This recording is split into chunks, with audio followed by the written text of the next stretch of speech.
everyone, I am Gary Jackson. This is for a Minute with Gaz, and we're talking about dog attacks, when they attack a child or another dog. And that famous line that always comes out is don't blame the dog, or it's not the breed, it's the deed.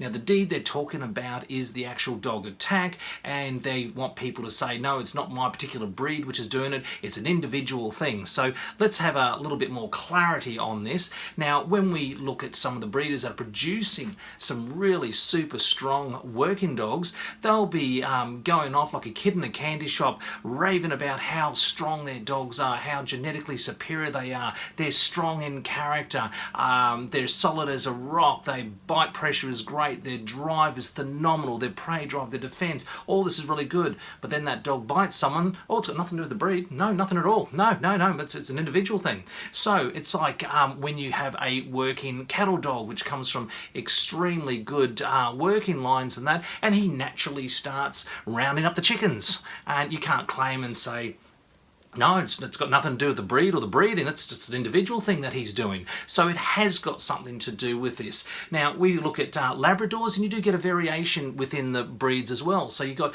one Labrador which might have no drive, be lazy, soft character, and he's got the motivation of a pregnant wombat with rigor mortis. And then you have another Labrador, and he is like a kid with ADHD on Christmas Day on his second can of Red Bull. So you do get the genetic inborn traits and breed characteristics. Now let's have a look at the environmental factor on some of these dogs. Now we'll give an example here. Now we're going to look at Karen. Now Karen, she went and bought an American Staff. The dog was about 8 weeks of age, and she went straight to the vet, and the vet said, isolate that dog until he has all his vaccinations. Now this dog had incredibly strong breeding. It was a strong character dog, superbly bred. So Karen kept that dog isolated till it was about 4.5 months of age, and then didn't socialise the dog heavily. And as a result, that dog became paranoid, it became schizo, and wanted to aggress and carry on towards people and dogs behind the fence, and the dog became animal aggressive as well. Now as that dog got older, he became more defensive in aggression, and all of a sudden he became highly aggressive towards other dogs. Now one day this dog got out and he attacked and tore apart another dog. $5,000 vet bill, the dog was declared dangerous by the council and put down. Karen's really pissed off, and last I heard of her, she was at Bunnings refusing to wear a mask. So that was a combination between a strong character dog plus absolute no socialisation. Why? Because the dog never had its needles. Why? Because the vet said not to socialise that dog. So that's the whole chain of events that happened. Now, the next one that came out of that litter was owned by a bloke by the name of Bazza. Now Bazza's a legend. He got the brother.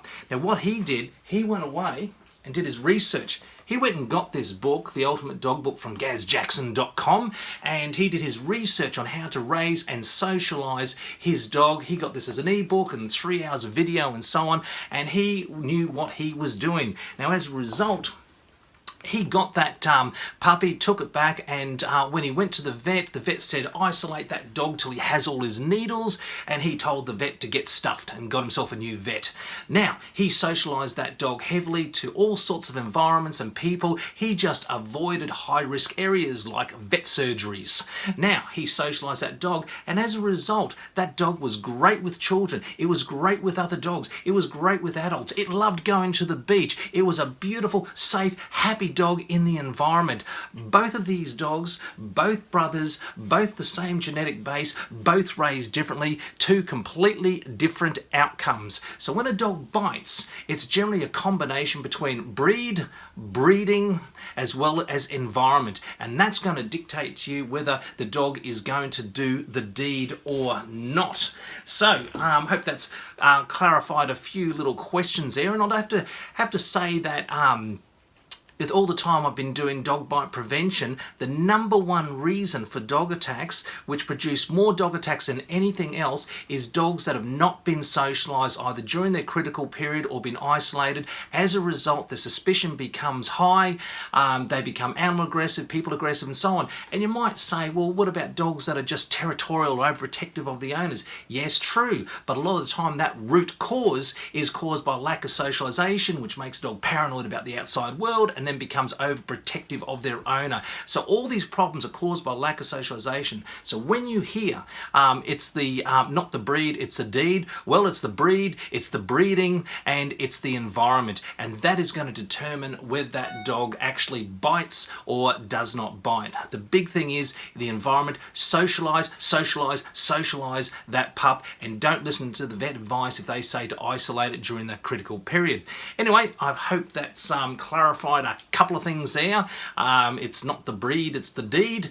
Anyway, I am Gary Jackson, and I will see you for the next edition of A Minute with Gaz. Bye for now.